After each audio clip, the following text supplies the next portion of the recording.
Hey, today we're going to have an exciting show. We're going to talk archery, as we always do. But we have some pretty cool bows in our background of our guest, and we'll let him talk about what is going on. Hi, my name is Roy Canterbury, and I'm going to be your host today on Archery Talk 101. And we have a special guest on line, John. Welcome to the show. Hello. Uh, Glad to introduce be yourself. here. If you could introduce yourself, let us know a little bit about you. Okay, I'm John Ford. I have an addiction. It's called archery. As far as I know, there's not a cure for it. And it's been plaguing me for over 50 years. Since I was just a little feller in single digits when I got the bit by the bug. So, and it's just turned into a lot more than I ever expected it to be. So, and I am currently sitting at Koteewe Archery Range.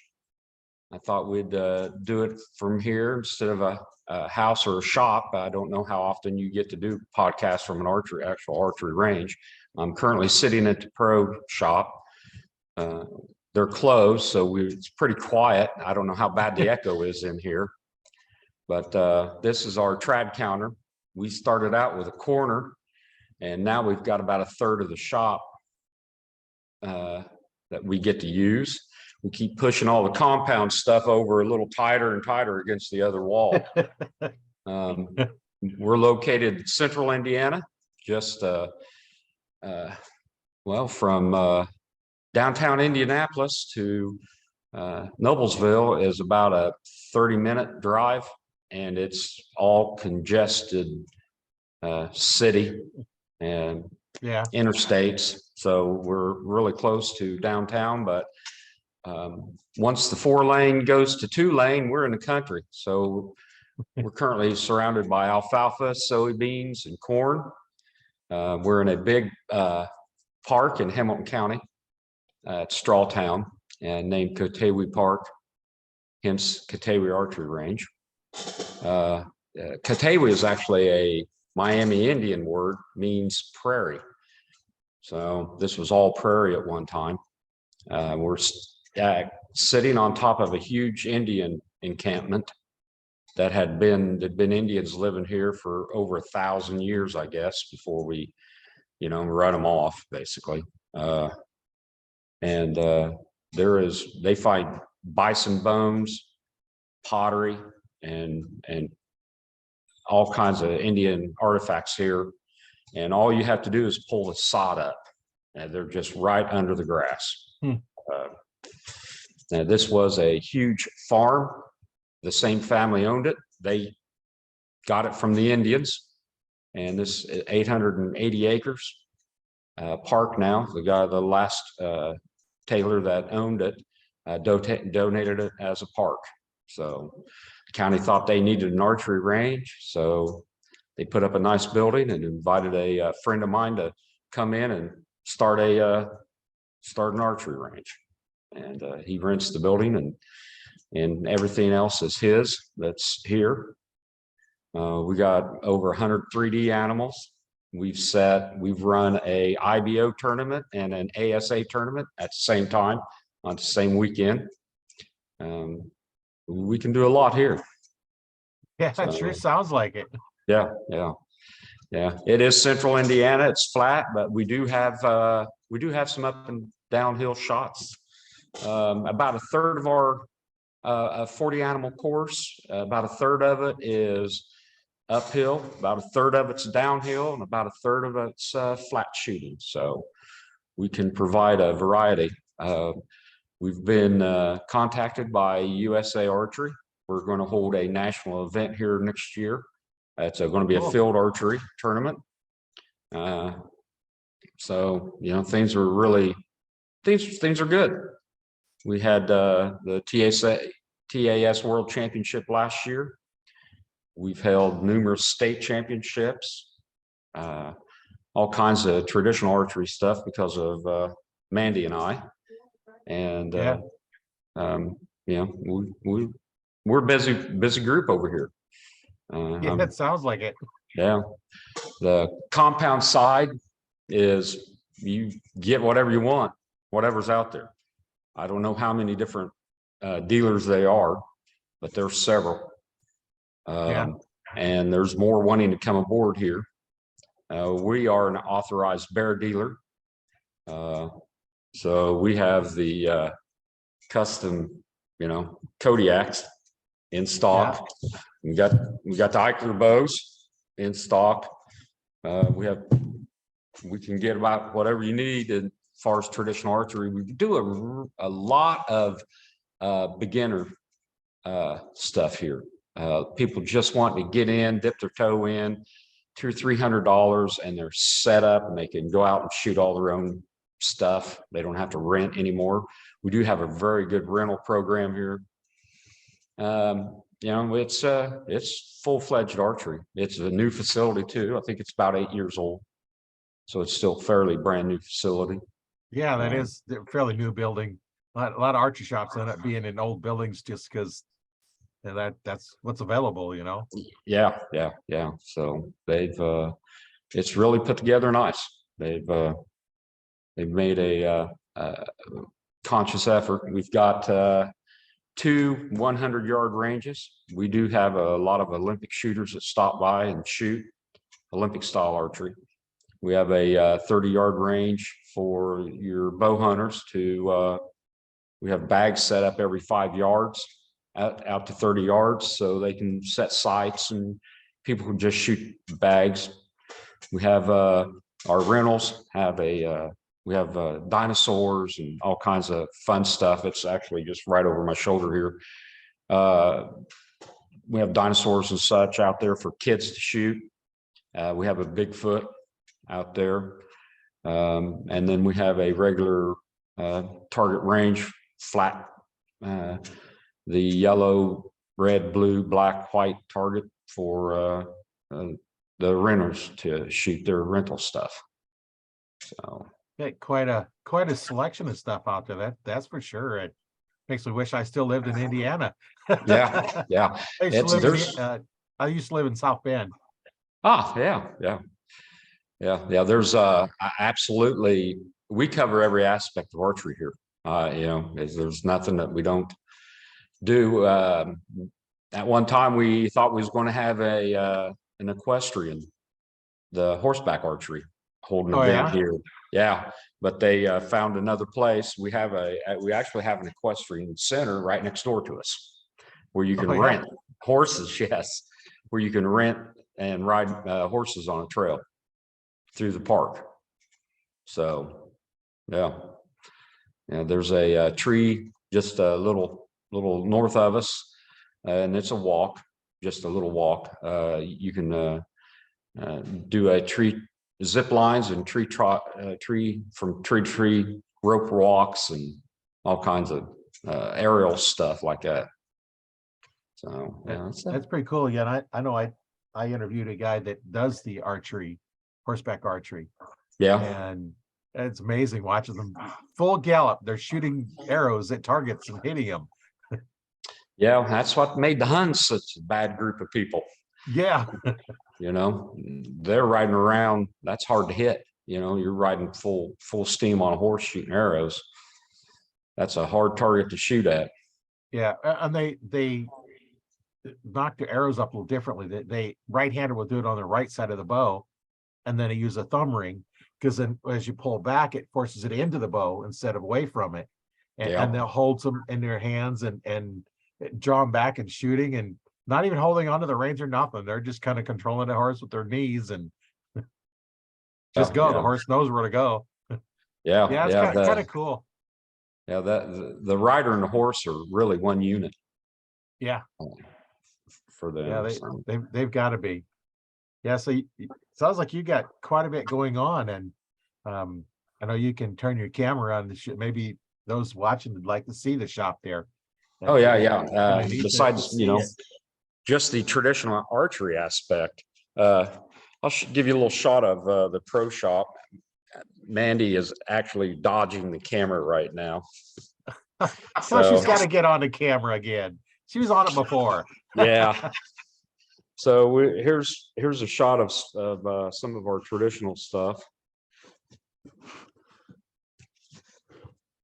Well, a lot of bows is those listening to us. There's all kinds of accessories, all kinds of bows, more accessories, more traditional bows, crossbows, Oh yeah. arrows, and of course Mandy's in the camera again. And then clear on our far wall, I see some compounds Oh yeah. Yeah. dedicated to almost no space. Yeah. And then we have a selection of the recurves.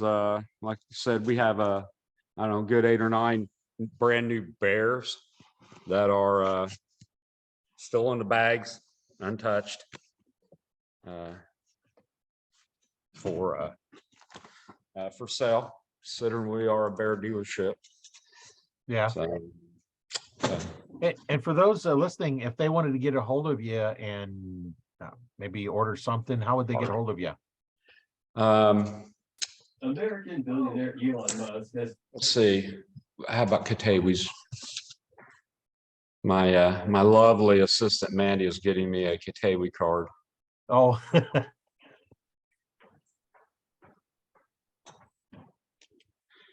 don't know if we can get a screenshot of oh yeah, that's done pretty good. Yeah, it's got the facilities manager.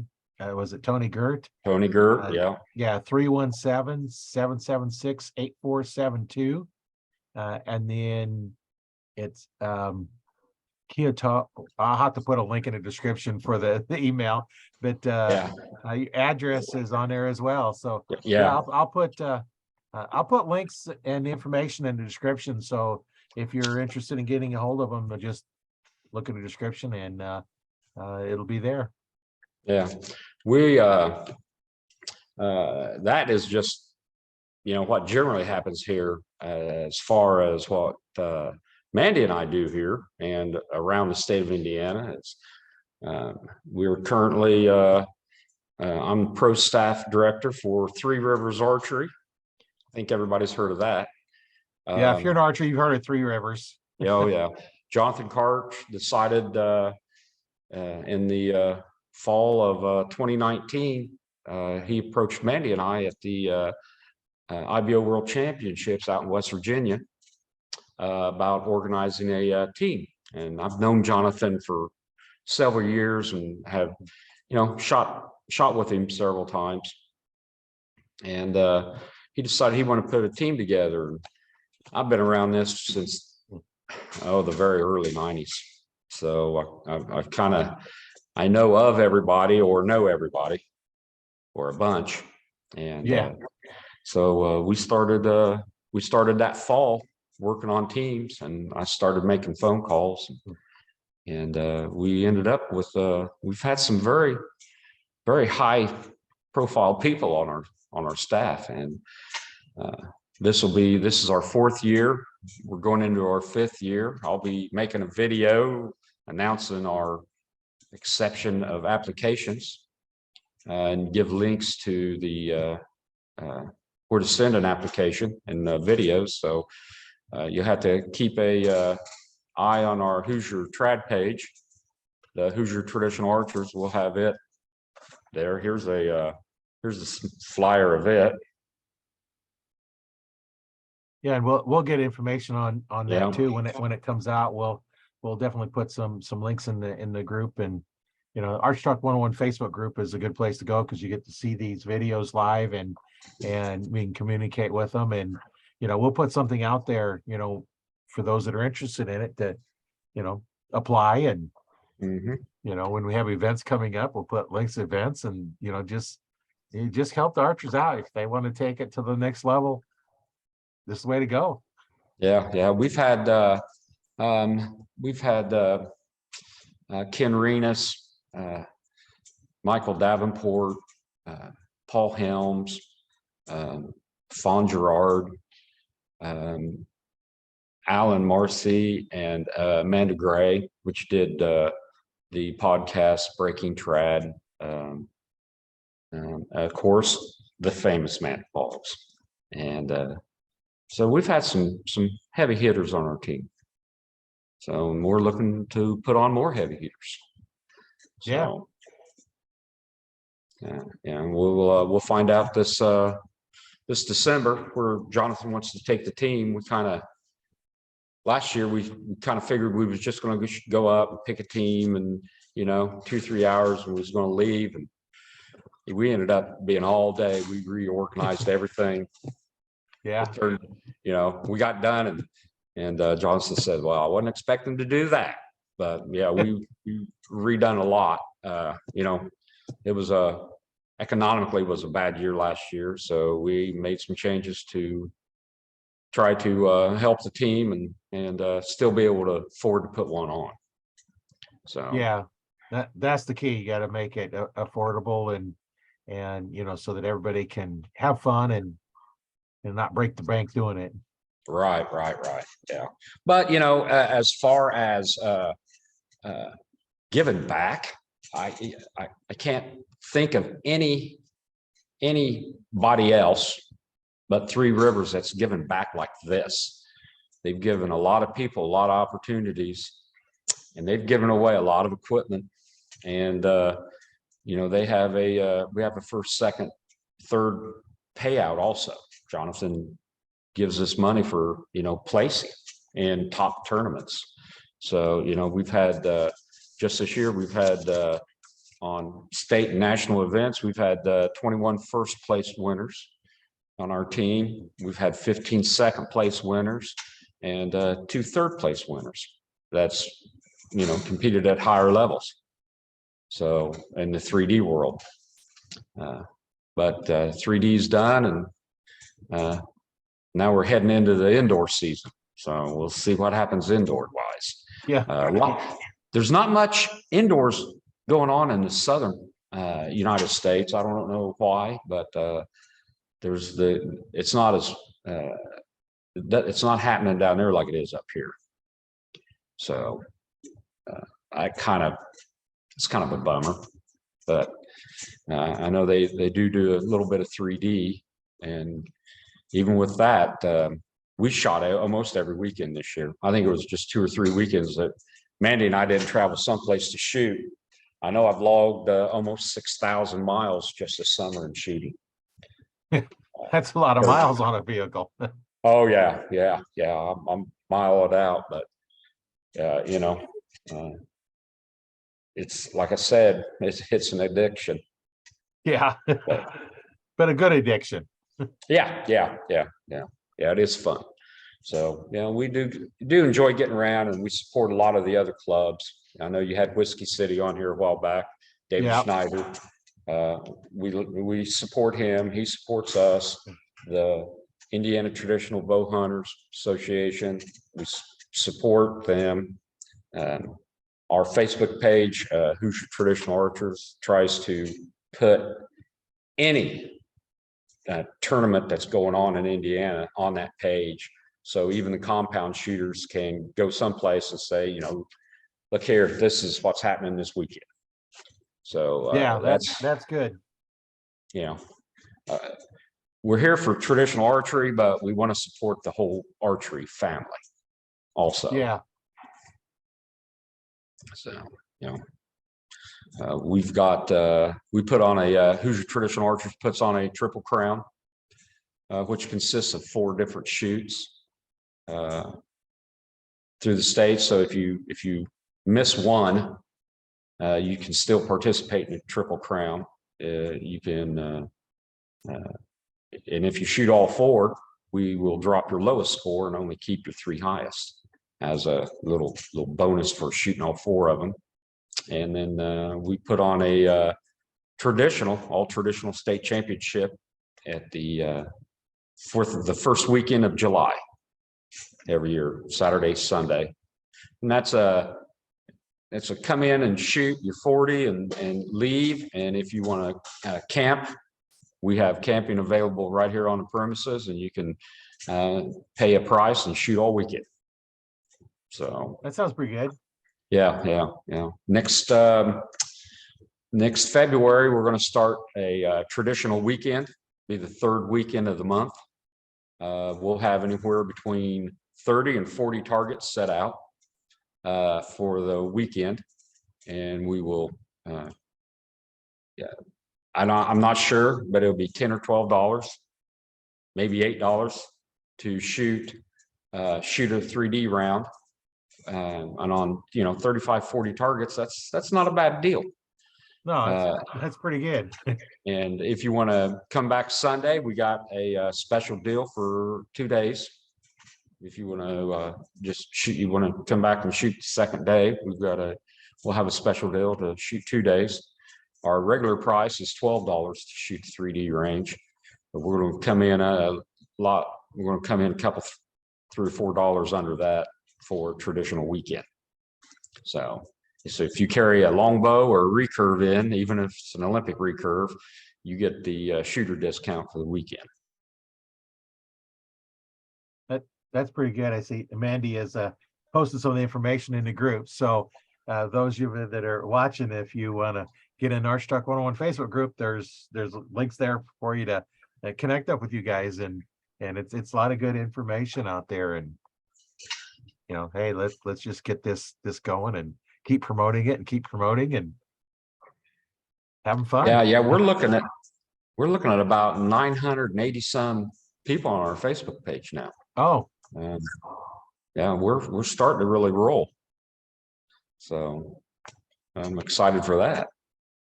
Yeah, that's pretty good. My group's growing pretty good too. I just had 20 more people request, and I got 938. So I'm pushing there too, and Very good. it's kind of nice when you can have a group, a community where we can get in there and talk about different things, and you don't have to worry about ads being sold to. And that's what's nice about groups like you have and I have, where we're providing information and content, no sales ads in there, and that's what makes it really nice when we can do that and don't have to worry about having people trying to put stuff in there we don't want, because hey, we're here to promote archery, right? Yeah. Well, we can't forget about the manufacturers. They make it all happen. Right. I do. I don't want car dealerships, and I don't want Susie Homemaker, unless she's cooking venison or turkey. Yeah, there you go. That's good. How to cook the meat we kill. The animals we kill and cook and eat, and absolutely. Hey, that's hey, that would be some good information, is how to cook it. Yeah, I'm not worried about laundry detergents and tires and all that other cars. Well, unless it's laundry detergent for washing your hunting clothes. Yeah. That's a little bit different. That would work. Yeah. As long as we can keep it hunting related or 3D related, that's okay. I encourage people to get out there and post if they just shot 3D somewhere, made an excellent shot. Just stick it on the Facebook page. Heck, everybody likes to look at that stuff. Yeah, So, just get something out there that's fun. And what are you doing in archery? Yeah, absolutely. Being a bow tech, I work on bows once in a while, but who's the last ones to get their bow worked on? Oh yeah. Me. Yeah. Last Wednesday we set up, Mandy and I finally got our hunting bows set up. I had got hers the weekend before, but I just got mine set up last weekend, and we spent yesterday at the last 3D shoot of the year, as far as regular 3D season, shooting our hunting setup. So I must say I'm not disappointed in what I got going. So yeah, and that's what I normally do at the 3D shoots. I'm shooting my hunting setup. I'm not shooting something that's designed for shooting 3Ds. And I'm more interested in, okay, I want to judge yardage to the animal, and I want to put the arrow where I want it to go. Although I realize out of a tree stand, you're not going to shoot where I would, on the 3D target. Yeah. Because if you shoot those high angles, you're not going to have a good exit. So, but being able to pick the spot you want to hit is kind of what I like about the 3D shoots. And I think they're more fun than shooting targets, but I feel like targets. I like to shoot spots because it develops my skill of knowing if I put this pin where over this target and I shoot, I know I'm going to hit it. And then I like the 3Ds because now then I know I can judge the yardage. And now between the two, when I go out hunting, unless I forget to aim, but we've all done that. Now I know, okay, I know how far the deer is or whatever the animal is, mostly deer is what I shoot for. And then I know if it's that far, I know where to put my pins, I know I'm going to get the deer. Well, at least I have a good chance. Yeah, Just yeah, sometimes you mess up and that's the way it goes sometimes, but at least you have the confidence that you can execute the shots. And that's one thing that you just got to realize, it's if you're not going to take a shot, then that's good. If there's for some reason you don't want to. That's what's nice about some of the bionic deers that are the steel plates with the vitals cut out at your different shoots.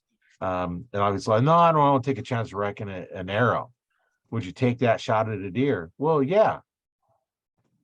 But you won't risk your arrow, but you're going to risk wounding the deer. It's like, shoot the target.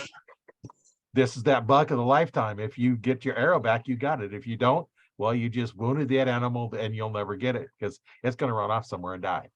Yeah. It turns into coyote bait. Right.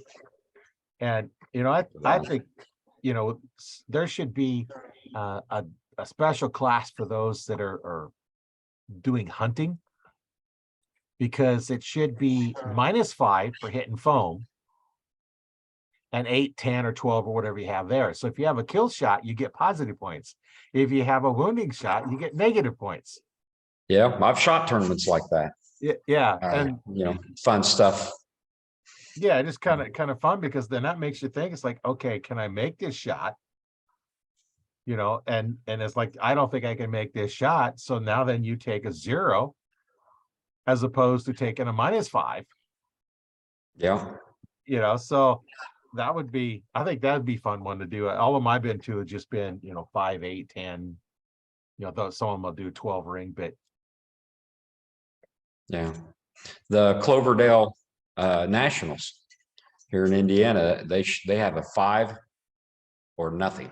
If you hit it in the 8 ring, it's 5 points. Anything else is a 0.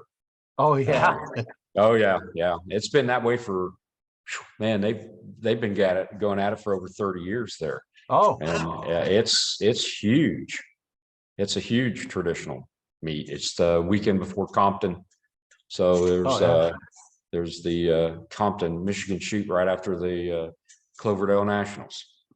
So that'd be a fun one to go to. Oh, absolutely. Yeah. Their weekend, they have people showing up on Wednesday before the event, coming in and camping, and there's quite a bit happening there in the camping areas. It's a good time. I've been going since, I think, 94. And I think you could probably count on one hand how many events I've missed since 94 there at Cloverdale. So I enjoy it. And it's one you just go to shoot. There's no pressure. It's not about winning or losing. It's just a fun shoot. I mean, yeah, they do have a scoring system, but if you don't want to, you don't have to. You can just go shoot for fun, stand where you want and shoot. Nobody cares. Yeah, that's kind of nice. I know when I was going with a friend of mine that we used to go with all the time, that neighbor we grew up with, we would go and we didn't care actually where we position, because they do like 3 different flights. So you might have 30 people and you got a first, second, third. Well, then 11 is first, second, and third, and then you go to 21 is first, second, third, and so yeah, getting a first when you're in position 21, what's that really mean? But it does give some people some encouragement that in that bottom third shooters, you at least beat the other third. They're fun, but we didn't care. It's matter who got to give it, who got to take it on the way home. So one time I'd win, one time Randy would, back and forth, and just that was the fun part of it. Or taking your kids, different shoots, and when they're so young, we put them close enough they can hit the animal, and if they're not going to stick because they're those the kids ones that are rounded, and with that light bows, all they do is bounce off, and we give them 5 points if it bounced off because they hit it. Yeah. You know, unless it stuck, we didn't really tell where it was at, but they at least got 5 points just for hitting the animal. And, then as they got older, they got, real tips on their arrows and they would start sticking. But Yeah. I started my kids off with the pointy arrows. yeah. Yeah. So even Yeah. those There's, when they're starting with a 5-pound bow, yeah. even the pointy arrows don't stick. Yeah. Yeah. I've found that there's a lot more competition going on in individual groups than there is throughout the entire shoot that day. Oh yeah. There's a lot of bragging going on, and that's the way it should be. Yeah. I know I went and helped up Nebraska. They have their Missouri River Outdoor Expo up by Sioux City, Nebraska. And there was one group come in of 3 guys and was doing what they call the aerial archery, where they have like a foam disc and you shoot and you have the arrows, you're shooting out of recurves, and you have this great big old like tennis ball thing on the front of it, to hit it. There's no point on it, and they launch it and then you shoot it. Well, these 3 guys like, okay, loser buys the beer, or something like that, and we end up, all 3 of them end up hitting it once. 2 guys hit it twice. It's like, it's amazing. I've tried to do them and I finally hit one. After kind of towards the end, it was still kind of rolling the end, and I finally hit it. It's not easy to hit those things when they're flying like that. No, it's not. I've shot several aerial targets, and there's a rhythm you have to get in. Yeah. And I can't look at the target. I have to look where it's going, and it's anticipation. Because if I look at the target, the arrow's behind it. If I look in front of it, then I'm hitting it. But it's hard to shoot it a blank spot in the air. It takes a little training for me. Yeah. So, well, and it's rising and falling, and it's not consistent how it comes out too. Sometimes it come out a little bit lower, some a little higher, and they're just kind of, when we first got it, there was a problem with it. It was really inconsistent. One time it might just kind of bounce 5 feet and roll, and other times it'd launch it up. And we had one guy that used to shoot a lot of skeet, and so you could see him just following lead, and he was hitting a lot of them, because it's dead so much skeet. I don't do much of that because, well, now for me the target's too blurry and the pins are too blurry, so I got a blurry pin hitting it, trying to hit a blurry target, and that don't work too well. Yeah, I did a lot of that when I was younger. I still have my trap gun, but no archery pretty much. I have a 5-gallon bucket of those aerial targets that me and my buddies will get out every once in a while. Yeah, throw them up and shoot at them. Stand behind the corner of the house and throw them in the air. And then go out in my alfalfa. Arrows land up and down out my alfalfa field, so no danger there. Yeah. So. Yeah, it's kind of fun. When I do it, my son shot trap for a while, but he used my 870 Wingmaster, which is a hunting gun. He didn't have no fancy trap gun or nothing. It's like, hey, this is what you're gonna hunt with. Shoot it. And that's what I've done. If that's what I'm going to be using when I'm hunting, that's what I'm going to use. And when I do 3Ds or even indoor, I was shooting my bow at 70 pounds. That's what I hunt with, and that's what I shot. And for me back then, if I cranked it down to 60, I didn't lock into my form. I locked in my form better at 70 because I could, had that little extra force. Yeah. And now I haven't been doing as much shooting as I should, and so I'm trying it down to 60 just for some of the stuff I was doing, and I'm gonna have to start getting ready for hunting season because it's already started. Yeah, it is. I still gotta get my bow ready. Yeah. Well, I got mine on. I got my setup. It's just screwing on the VPA broadheads and going. Wednesday, I'm going to shoot broadheads here. Bring the block target out and shoot. Sacrifice a broadhead, but they're easily sharpened and be ready to go. Well, I shoot the Muzzy 3-blade, and I just got some dull blades that over the years that I just put those in and shoot those when I'm ready. I just pull them out and put the sharp ones in and go from there. And that way I'm not shooting practice blades. I'm shooting the actual blade that I'm going to be hunting with. It's not a sharp one. Yeah. And and then you just tune them in so that they hit where you want them to hit so that they're consistent. And Yeah. you know, with the slower speed bows, you can do those fixed blades, get them tuned to fly good and consistent. You know, I set mine up so that I can hit an X-ring with my broadhead. That's Yep. where I want it to go. Now I'm a hunting bow. If I put targets on, I'm not anywhere close to hitting the X-ring, but they're all grouping because I know when I put broadheads on, they group where I want them to go. And you know, I have another bow if I want to shoot field tips. So Yeah. I just shoot that one with the broadheads, and I got a broadhead target, so I can shoot them all I want and take care of that. But it's important to shoot them and know how they're going. Now, when you start getting faster, I've seen once you start getting, you know, start pushing that 300 feet per second or maybe a little bit faster, the fixed blades get real difficult to get fly consistently. Oh, yeah. Yeah. But with the trad bows, you don't have to worry about it because you're not going to get that kind of speed out of them. No, if you're getting 200 feet a second, you're lucky. You know, 'cause Yeah. you're shooting a heavy arrow and, you know, a little heavier poundage, but, you know, getting that kind of speed. Plus, you know, we get by with shooting 4 and 5 inch feathers also Yeah. while we're hunting. So there's a good guide system on the back of that missile. Well, and I still use 4-inch feathers on my arrows. I don't really like shooting vanes. I just like feathers Yeah. because I grew up shooting feathers. Back when I started, the option was feathers or feathers. You could either Yeah. solid color or barred colors. Yeah, That was yeah. your option. And then parabolic or shield cut, you know, the style of cut. But yeah, I just never got away from shooting feathers, and I just like shooting feathers. And if it's rainy out, I have extra ones, and it gets kind of all wet, I just pull it out and stick another one in and just switch them out.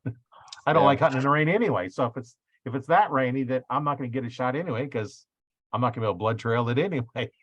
So then you Well, have they've to got track in the some- mud. They've got some nice products now to heal that water Yeah. on your feathers. They've come a long ways as Yeah, far I as know keeping they've things got- dry. I've got there's some feather dry stuff you can stick on them and stuff like that, but I don't really care to hunt in the rain anyway. But if I do get a little bit, then I have extra ones. They're dry. I just change them out and get home, just stick the kettle and steam it and get them back in place. Yeah, yeah. Feathers are designed to fly. Right. So, you know, even if you lose half a feather, it's not going to affect the arrow fly. Just get rid of the loose part of the feather and shoot bow. So, Yeah, I've had some where the feathers missing pieces of it, and it didn't fly any different than the other ones. no. Now, a vane, if you get a cut in a vane, oh, they make a terrible noise, and they get erratic, and you know, if they get wrinkled up or anything, they don't fly very well. And I haven't done it because I don't shoot vanes, but you know, I have heard if you take a hair dryer, you can straighten them back out a little bit. Yeah. But Yep. I don't know. I don't shoot vanes, so I've never tried it. Yeah. I know you can take a feather and just, you know, run your fingers on it and it gets straight out, and then steam it, and it just goes right back to normal. Yep. Goes right back It's to kind of where it weird was. how the steam will do that to them. Yeah. Yeah. Mother Nature figured it out a long time ago. So, yeah, this Sunday opens up our deer season. So I haven't. Ours started September 1st, but at beginning of September is just too hot. You know, I'm not going out and hunting when it's, you know, 90s, 100 degrees out. For one, when you do kill the animal, how much time do you have before it starts going bad? Not much. You know, if you go in the morning, you've got at least daylight to find it. But if you go at night and you can't blood trail it and find it, it's not going to be good in the morning. No. Yeah. You know, It'll go fast. That's the bad thing of warm weather hunting. Yeah. And that's why I prefer to wait for a little bit cooler and hunt mornings when it's going to be like that, because then you have at least daylight to find them. And there's times when was tracking one and blood trail basically run out, and we're walking. We probably walked 100 yards and didn't find anything. It's like couldn't find anything, and end up We come back later. We stopped probably 30 feet from where it will lay down. Oh, And no. probably 30 feet from where he was at. Of course, by the time we come back the next week, like, where is it? We went, found it. It's like that we stopped looking 30 feet before we got to it. That's a You know, bad thing. no blood trail, we had no idea where it was at or anything. And we're doing circles and nothing. And then of course we kind of had to pay for it because I had to smell it for a while. Every time I was out there, I had to smell it for a while. Until the coyotes got to clean it up, huh? Yeah. Yeah. I was fortunate enough a few years ago to have a big old 125-pound white German Shepherd that was good at finding them dudes. Oh, I yeah. mean, oh, the tiniest speck of blood, he smelled it. And he'd run right straight to it, a deer that's freshly shot. I can only recall one that he didn't find. So he was real good about blood trail, and he was white, so he wasn't in fear of I wasn't afraid of him getting shot. Plus, I had him on a 25-foot rope too. Oh, yeah. So they have to be tethered in Indiana. Oh, yeah. They have to be on a lead. So, yeah. Well, that keeps them running off too far on you. Yeah. He did a real good job about staying with you. I mean, he never lunged on the leash. He was always mindful of that. I had a hunting dog for a while, and he liked to hunt really close. Like there's a couple times I'm taking a step and I just knocked him over because he run right in front of me, and he'd go back and forth on the trail. And I know one time I just encouraged him to keep going on. I said, where's the bird? And thing, and I kept going and going, and he was probably 100 yards ahead of me. Now, if he kicked up a bird, there was hunters would have shot it, and I just stood there, looked at him. I didn't motion and didn't say a word. He's looking at him. It's like, well, what am I supposed to do? He come running back. He'd 10, 15 feet in front of you is where he liked to be. And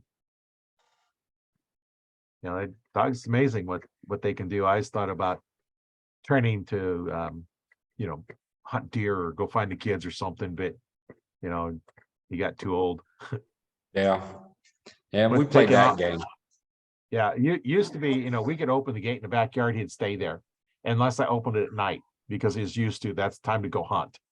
Yeah. And I knew it was kind of done when one day I opened the gate up and I had to go basically kick on the doghouse to wake him up, to let him know. And I was hollered at him and he just didn't respond. And it's like, okay, his hearing is pretty much gone now. So he can't go hunting no more because you can't talk to him, Yeah.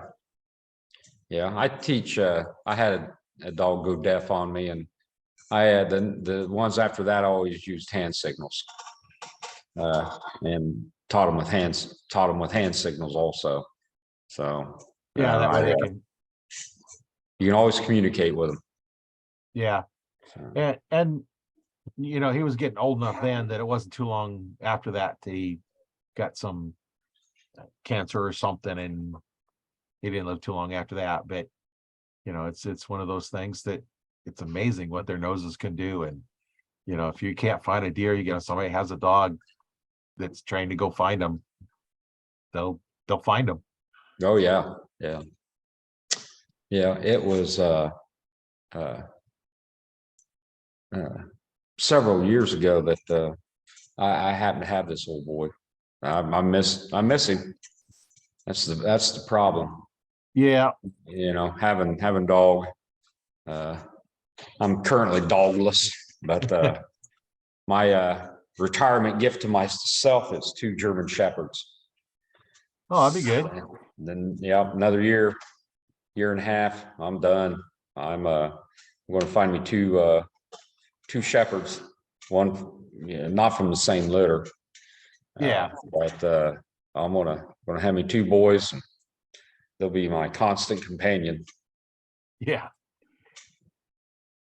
So Yeah, that'll be good. yeah. So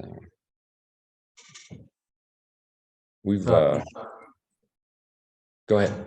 Yeah, I was gonna what you got started in archery a long time ago. What was it that got you interested to start with? I don't know. I had two neighbors in a row that lived in the same house, was a rental, and they were into archery. And the first one got me interested. Got sat out there and watch him and his buddies shoot their brand new fangled compound bows. And the couple of them would have still have the old recurves. This was in the early 60s. And man, I don't know. It was just something about watching that arrow fly over to that target that really piqued my interest. And I ended up, my parents bought me a little toy, little yellow and red handled toy. Yeah. And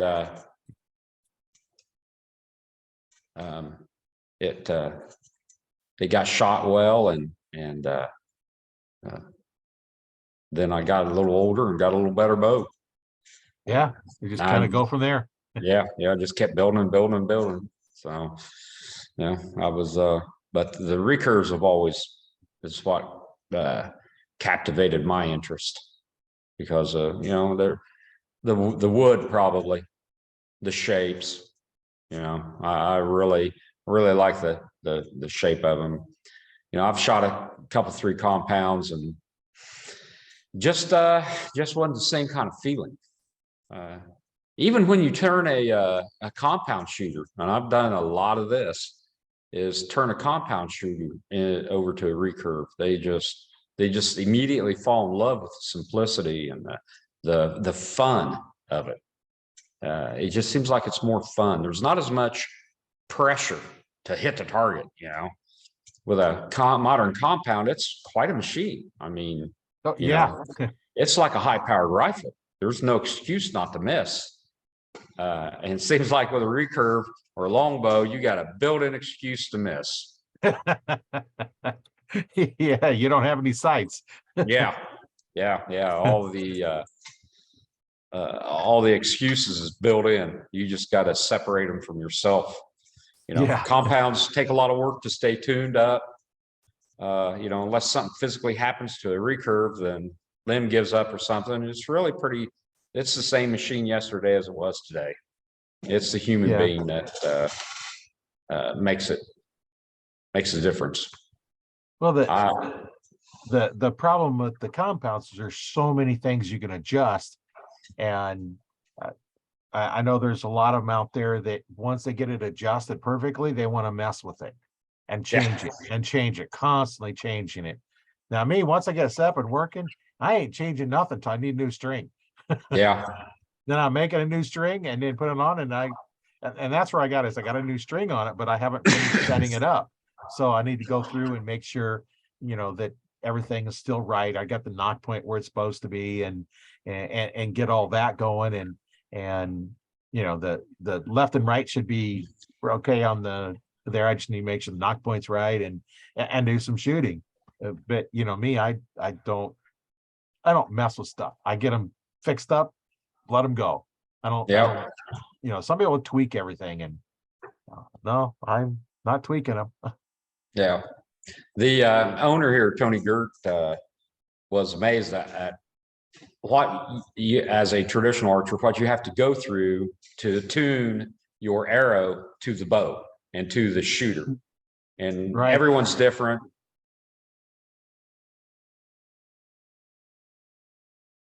Totally different.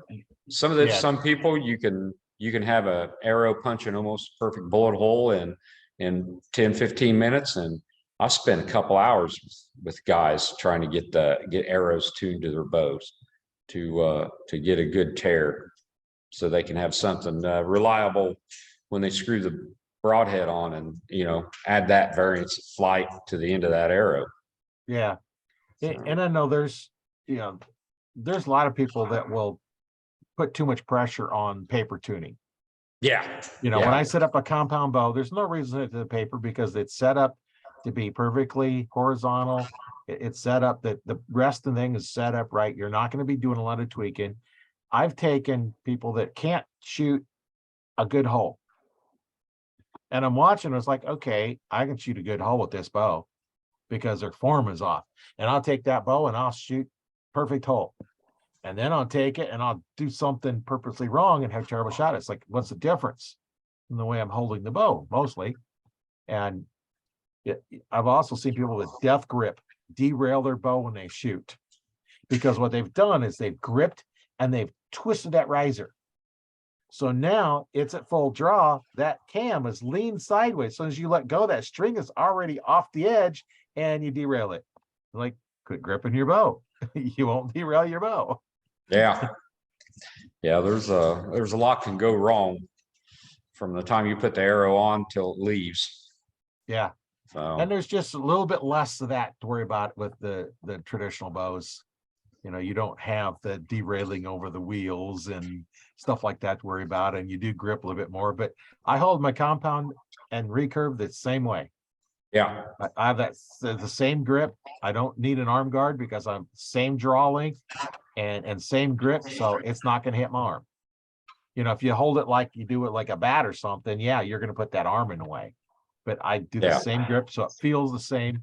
When I put my hand on that riser, I do the same thing on it, whether I'm shooting a compound or a recurve. Now, recurves don't have slings on them, so I have to kind of wrap my fingers around just a little bit more, because I don't hang on to it at all. You see, when I shoot my bow, the compound, my hand don't move. I don't use my fingers to grab anything. It hits my fingers, because on the older bows, they jump forward. And it'll jump forward, hit my fingers, and it's like, okay, once the bow's hit my fingers, arrow's already gone, because the arrow's faster than a bow. And then, you know, if I shoot out of a tree stand, don't have a sling on, I'm dropping the bow every time I shoot, because I depend on the sling to keep it from hitting the ground, falling off my hand. And I Yeah. say, it's like, I just let go of the bow. It's to hang off the sling. You can't drop it. Don't put the sling on. yeah, yeah. At least a finger sling. Yeah, can at lock least in your something. fingers. Yeah.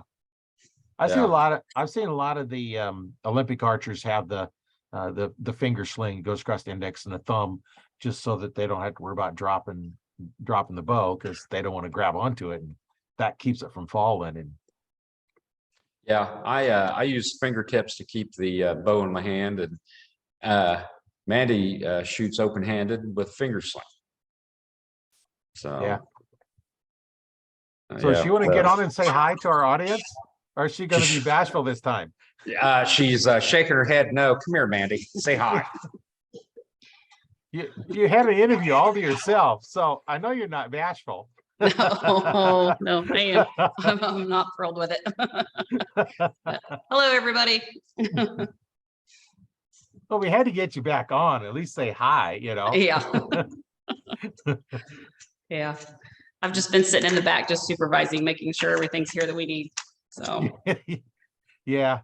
Well, we had fun talking before, so I thought, yeah, we've got to get you back on and see what you're doing. We're talking to John about what is going on. Is he's kind of fill us on what you're doing, but what do you got going on that's exciting? it's just kind of slow right now. Just getting the hunting setup ready. It was a good 3D season, good indoor season last year and everything. It just yeah, so once I get hunting set up, I think I'll start working on my indoor setup. Yep. And yeah, I took a couple weeks off. I was having some shoulder pain and stuff, but that seems to be doing better. I took a couple weeks off, and yeah, so we'll see. We'll see where it goes from here. You got to take care of them shoulders. Yeah. It's one of the things us archers can have shoulder problems, especially, if we get going and you see someone with their shoulders way up and drawn. Yeah, it's like, Yeah. relax, dude, relax. Yeah. And, Yeah. and it can get to you after a while, and you just gotta take care of them. So you took 2 weeks off. Big deal. Yeah, I took about 2 weeks off. It was kind of good timing. Our kids team was on a break here at Koteewe. I helped coach that and stuff too. So here in the next month, we're going to start back up again with them. So yeah, it'll get real busy again here before long. Yeah. Yeah, it gets busy sometimes, and I know it's a lot of fun, see what you guys got going on, and it's kind of nice getting you guys back on and talking again, seeing that things are going on, and Koteewe, is that how you say it? Uh-oh, your video froze. Oh, look like. It's There we go. Your video froze for a second there.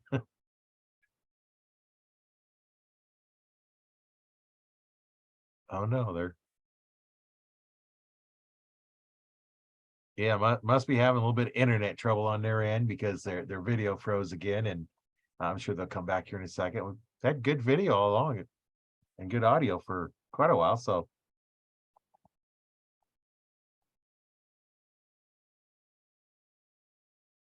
you're muted, John. Yeah, how's that? yeah. Your video froze there for a second.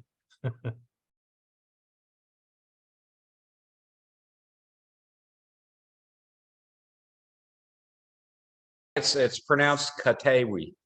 Koteewe. The, Okay. Yeah, the two E's make an A sound. So, and it's Koteewi. So it's Okay. yeah, it's everybody pronounces it wrong until they hear it from us Yeah. 3 or 4 times. Yeah, I know I Yeah. couldn't say it when I first heard it. That's kind of a weird spelling for a name, and Yeah. It's well, Native weird American. to us. It wasn't weird to them. That was normal for them, but Yeah. Yeah. It's actually a word from the Miami tribe. They're the ones that lived here for 1,000 years or so. yeah. So yeah.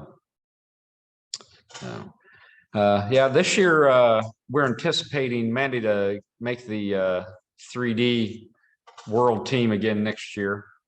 So we're going to start her out with her tournament bow right off the bat for indoor season. It happens to be a 1975 Bear Sea Riser, red, white, and blue. So we're gonna. She took a 1971 Sea Riser with her last year. She's got a soft spot for bear archery. Yeah. Yeah. Before we signed on with Three Rivers and started shooting their DOS bows, which has been excellent bow in itself. We were shooting bears and we were shooting bee risers, and so she kind of cut her teeth on that. And so when we had so much trouble last year trying to find a riser that she liked, and then and that would pass the World Archery rules.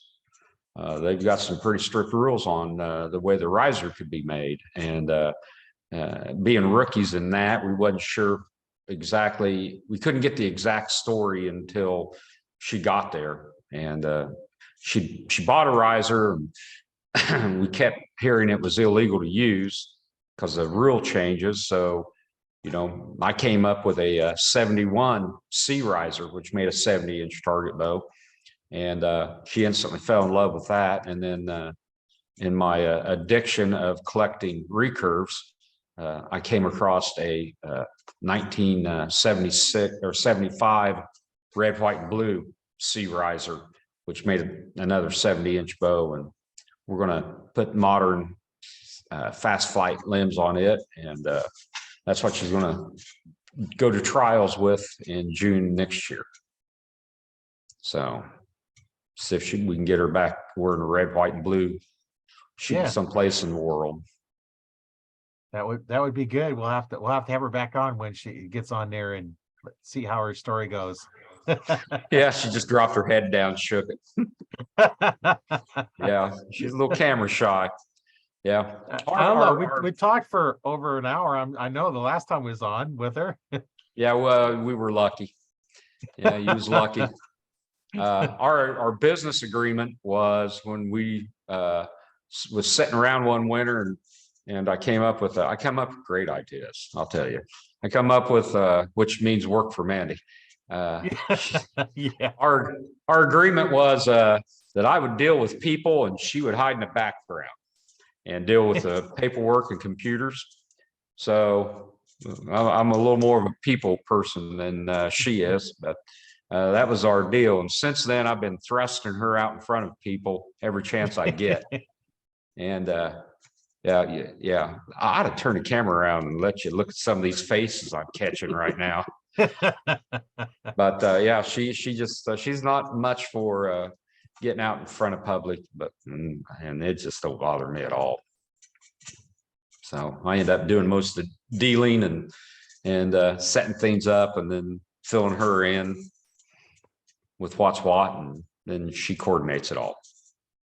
Because yeah, we actually fill the weaknesses from the other person, so we make a really good team. At you know, we started the tournaments because we didn't have that many places to shoot. We didn't have that much that went on. So what do when you don't have someplace to shoot? You create something. So Right. we started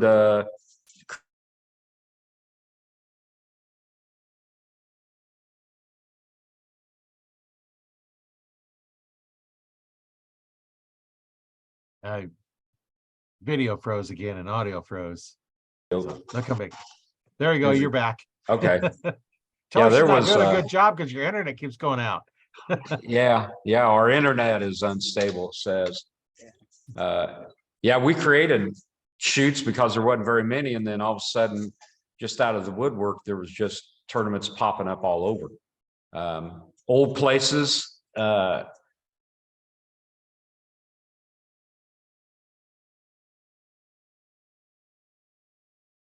Yeah, internet trouble again. You froze again. My gosh. Yeah, I don't know what we can do here. Hey there, Yeah, no. tech result. It's the internet here. Are we back yet? Yeah, you're back. Okay. Yeah. So yeah, like I said, we've logged over almost 6,000 miles of summer shooting. And most of it's been right here in Indiana. That's a several. lot of trips, you know, every weekend going somewhere. And Yes, it is. Yeah. We're in you know, we've I think we've shot every tournament in a Three Rivers jersey and shooting their equipment provided by Jonathan and all. So it's just fun. I enjoy it. I enjoy doing it. I'm tickled to death to be hooked up with them. You know, they've really given a lot back. Not too many manufacturers can say that. Now, on the compound end, yeah, there's a bunch. You just go to an IBO event and look, you know. Yeah. And compound is where the money is. Most of the money is in archery anyway. But traditional archery is there's a lot of us out there. Yeah, there is. We're a fairly close-knit community, and you know, we need to be patient with each other and you know, keep drama low. Yeah. And that's a big attractant to a lot of people. Yeah. Is, having a lot low of drama. Yeah. If there's drama, then a lot of people just, I don't want to deal with this. I'm just going to do something different. But if you can go in and be having fun and don't have to worry about all the drama, you want drama, that you watch the TV shows. Yeah. That's all they have. You know, let's go out and shoot our bows. Yeah. I just set a guy up 2 or 3 weeks ago with a bear bow setup because he said, you guys always have so much fun.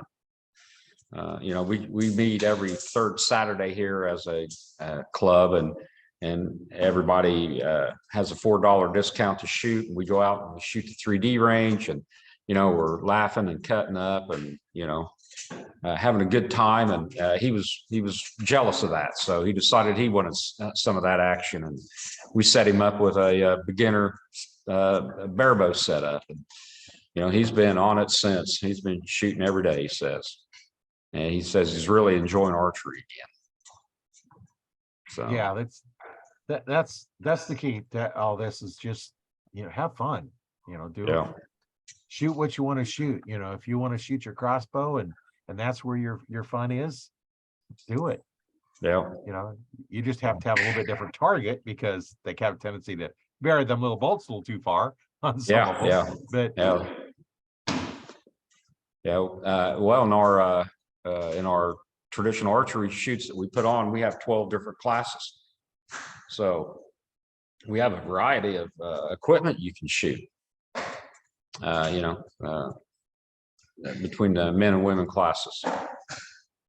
So there's a lot of different stuff you can bring in and shoot. There's someplace for whatever you got in your hand. That's good. That way, no matter what you're shooting, there's a group you can go shoot with that shoot the same things, and Yeah, that's a lot of fun that way. oh yeah. And the majority of everybody's shooting a third.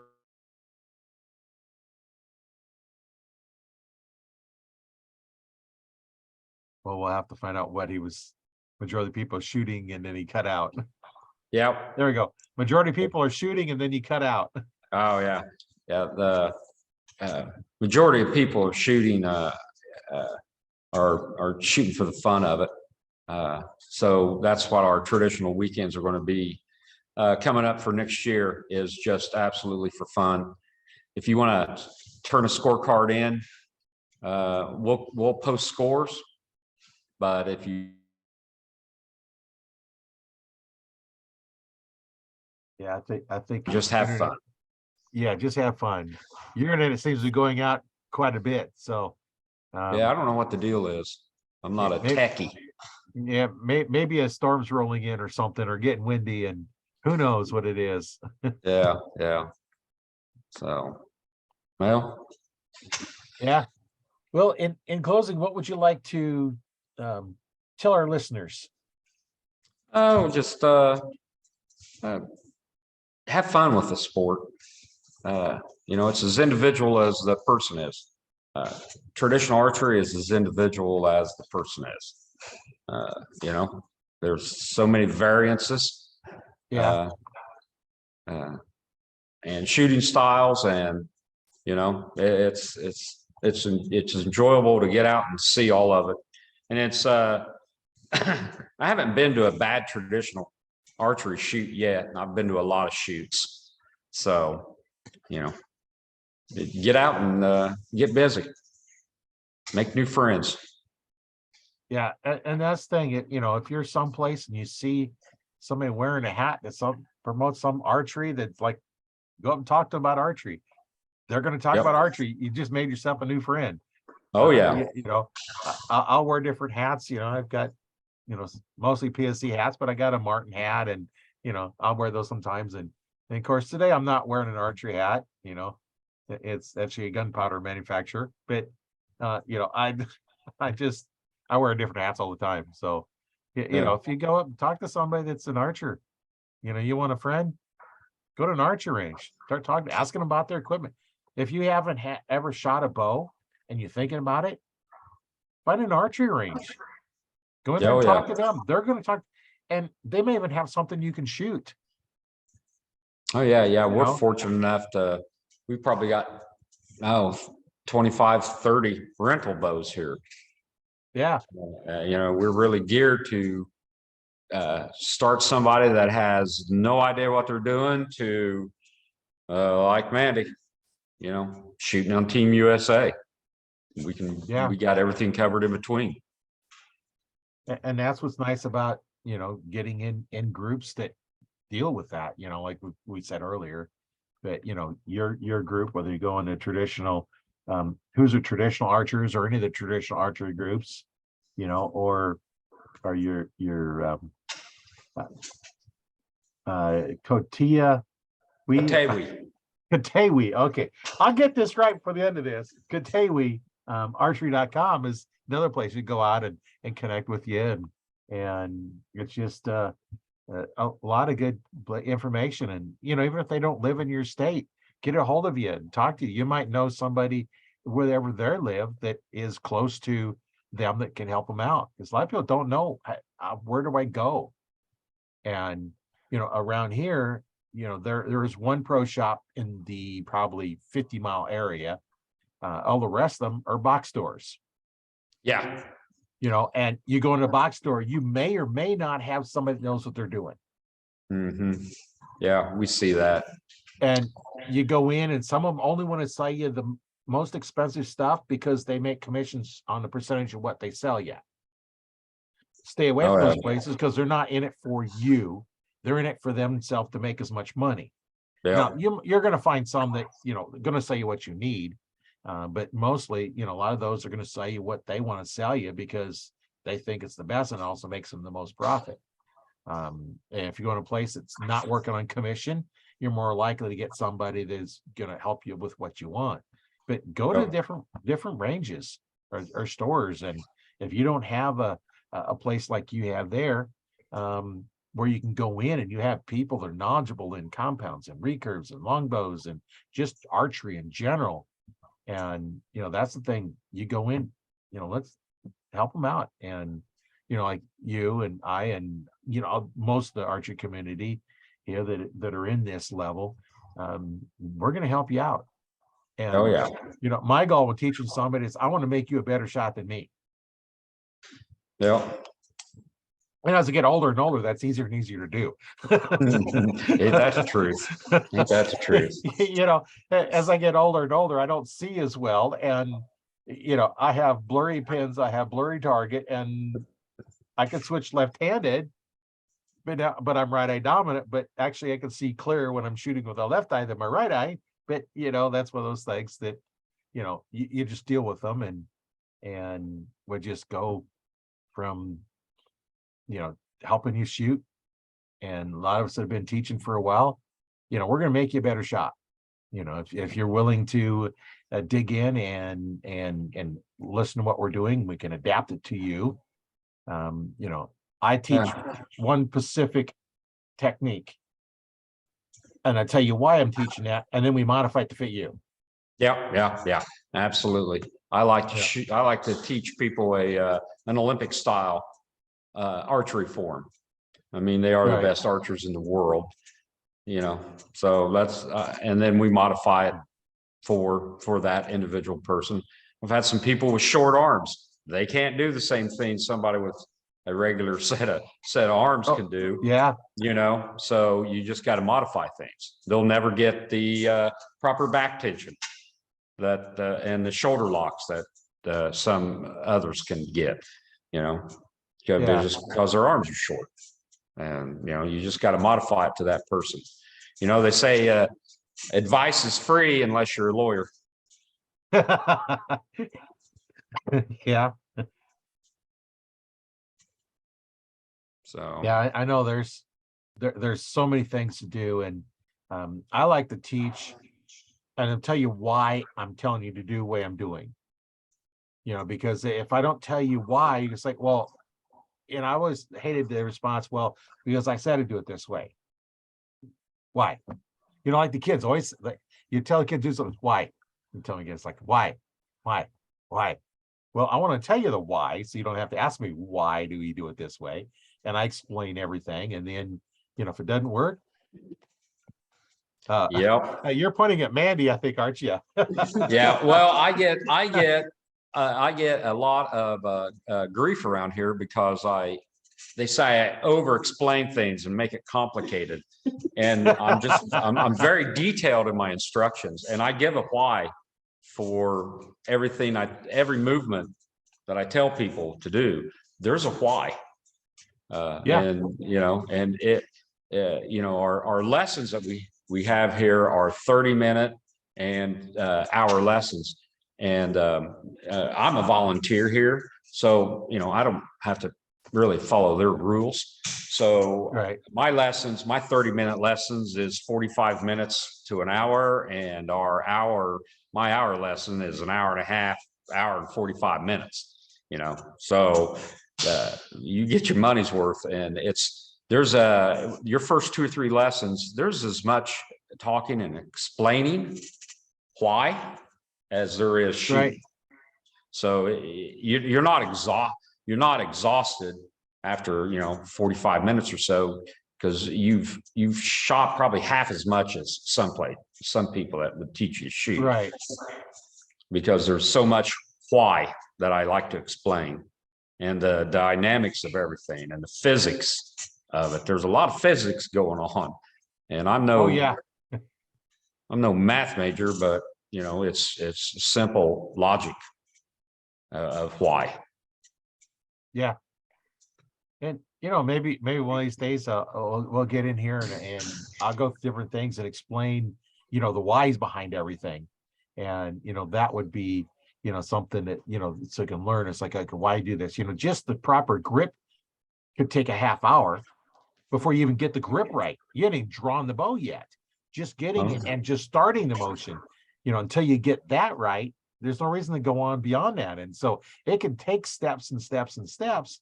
But I feel it's like, okay, I'm gonna shoot. Well, you go ahead and shoot, but what are you gonna hit? You don't know. You're not gonna be consistent. So it could be, I could do a whole half-hour class just on the proper grip, whether it's a compound, recurve, or longbow. You can use the exact same grip. I do. And it works just fine. Is that gives me that feel of that bow, the same pressure on my hand, the same way every time, no matter what bow it is, it's the same pressure on my hand, which is the pressure right down here where your meaty part of your thumb and index, or thumb and little finger meet, right in that spot in between. You take your lifeline where that's where it meets your wrist. That is the point you want to push with, because that locks you into a more force between your whole body. And there is a whole thing I've gone into, it's like why you want different stuff. Martial arts, I did martial arts for 20 years, and joint locks. I did Hapkido, which is a lot of joint locks and manipulation, and all that played into why and how I teach currently, because the most efficient power is the most efficient power you're going to put into it. And if you can go straight, when you start getting off at an angle, we learned that in martial arts many years ago. If you're going to break a board with your hand and you're not going straight, you're going to hurt your hand, and it's not going to break. And then the next time you try and break it, it's going to hurt even more, because now you're afraid of the board because it just hurt your hand. But if you break it, they don't hurt. So all that goes in, and like I say, we can take long time just doing some of that kind of stuff, and just each little bitty pieces in here. And it can take, like I said, a long time to explain this stuff, and helps on there if you have somebody you're actually training when you're doing a video. But because it's a little hard to talk and go through at the same time. But hey, I've done it. Most people that have beginner lessons with me leave here shooting 3 or 4 feet away from a block target or a bag target. You learn how to handle the weapon before you start aiming the weapon. Right. So you're trying to train your brain to do one thing, and it's plenty. Trying to train your brain to do 2 things at once will make the process longer. Well, and then too, your first lesson, you might not even shoot with your eyes open. Your eyes closed, because if you haven't learned the feel of how it's supposed to feel, it don't do any good to open your eyes. But then you're shooting, 2-3 feet away from the bow of the target, and you have somebody watching in case nobody gonna run in front of you. But eyes closed first lesson. You're not going to shoot with your eyes open, because I don't want you aiming. I want you going through the technique and going through here and drawing and letting down. And with the recurve, it's a little bit easier to let down, because you don't have all that cam action to all of a sudden just take you. A little smoother let down. We'll draw back and let down. Go in, grip, draw back. Okay, no, that's not right. Draw back. It's like, okay, you're right. Okay, eyes closed. Okay, that's what it feels like. Okay, open your eyes. Like, it's wrong. Close your eyes, then open your eyes, and then take it from open your eyes, and that feel with your eyes open. And now then you can start worrying about, okay, now we've got it drawn back, we've got the form. And now your release technique. Now you might try that a whole bunch of times, your release technique with no bow, just getting the motion. And a lot of recurves, a lot of them, they used to take and they'd open their fingers up. And I've seen people open their fingers up and move their hand forward as they're letting go. Well, now you just took power out of the bow, or they're plucking them off the side. Well, now you're taking that string out, pulling to the side and releasing it. So now it's or just finding an anchor point for a newbie, right? For a new person. I got a big mirror in the back. Most of our lessons are done inside. We've got a big wall we shoot at in the back, and I got a mirror back here. So we find somebody a anchor point is one of the first hardest things for them to comprehend. And I tell them it's not normal to have something in your face and then have it accelerate away from you at 100 miles an hour, because they flinch and jerk, and that's just a normal reaction to what's happening. It's not every day you get something in your face and then it accelerates away from you at 100 mph. So Yeah. Well, You it's I anchor my recurve with index finger in front of the mouth, and then others will anchor up in the cheek, up by the eye, down below. There's all kinds of different places. The Olympic archers, they seem to anchor down lower, and just depends on as you're moving up, your shoulder comes up. So Yeah. you may have a shoulder problem that you run into by anchoring higher because that shoulder's up. And especially if they bring it up and don't relax that shoulder down. And there's just so many things we can get in. We could that's a whole nother podcast, man. Oh yeah. Each little aspect is a podcast on there. And whether you're using recurves or compounds, now they're getting into completely different modification of the technique. Oh yeah. Yeah. Still the same technique, but we're modifying it because now you have a trigger on them for the wrist straps, or you have a handheld one, or you're shooting compound with fingers, which most of your new bows you can't shoot fingers anyway. No, They're too short. You couldn't shoot them with fingers if you wanted to or had to, because they're just too short. As they start getting below, about 35, 36 inches, they start getting tougher and tougher to shoot with fingers. oh yeah. Now try and find one that's 35 inches long. Yeah. They're in the 28s, 29s, 30s, and you can't shoot fingers with those. You'd have such a finger pinch that you couldn't. You'd have to drop your ring finger off just the two fingers, and then those would be pinching. Yeah, it's the string's such a sharp V. Right. It's impossible to, shoot them with fingers. And then with the longer draw lengths, now that peep is so far away from your eye, you're gonna have to get a huge one in order to be able to see through it. It's like the big hunting ones are like peep sights because they're just so small. Yeah. I like a little bit closer, so as I look through it, I can have the pins centered in my peep. And as I get older, I had to go with bigger and bigger peeps because I couldn't see through them anymore. So, that's the way it goes, right? Yeah, that's what's happening, Father Time. Yep. Yeah. That's gonna get all of us, and we just gotta figure out, adapt. Yeah. There's always ways to adapt. I know when we was up at the outdoor expo, we had a lady come in, didn't have the left hand, the arm didn't have the hand in part of her wrist, and she's interested in shooting a bow. We had her shooting a bow that day. Yeah. No hand to hold the bow, and we still was able to get her to shoot the bow. Got a release on there. We put an arm guard on the arm, another arm guard around the bow to hold the bow, and she was out shooting. And there's a way to adapt for all that stuff. And John has gone silent again. His internet's getting pretty bad. We might have to end this here so that we can go. But yeah, it's been so much fun talking with you. Yeah, your internet completely gone this time. So yeah, it's been a lot of fun talking with John about archery and all the different things going on, and looks like he's connecting back in. Mandy's in to save the day. Yeah, because I had a blank look on my face when I looked at her. Yeah, I know it's been a lot of fun talking with you, and I think we'll go ahead and end this now, and when we have more exciting things, you're more than welcome back on, and maybe we'll Mandy do some talking. See if she tried. Believe me, I tried. Was lucky we got her on for the bit she was. Yeah. So, but it's a lot of fun talking with you guys, and I'm sure we'll be talking again some other time, especially when you get something exciting going on again. Well, you always do. We all have stuff going on, but we'll get you back on and talk more about archery and update on how things are going, and we'll just have a lot of fun. Be happy to. Thanks for having us. Yeah.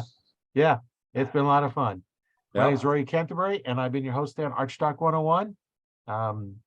John, thanks for being on, and we'll see Yep. you another time. All righty. Thank you very much. Yep.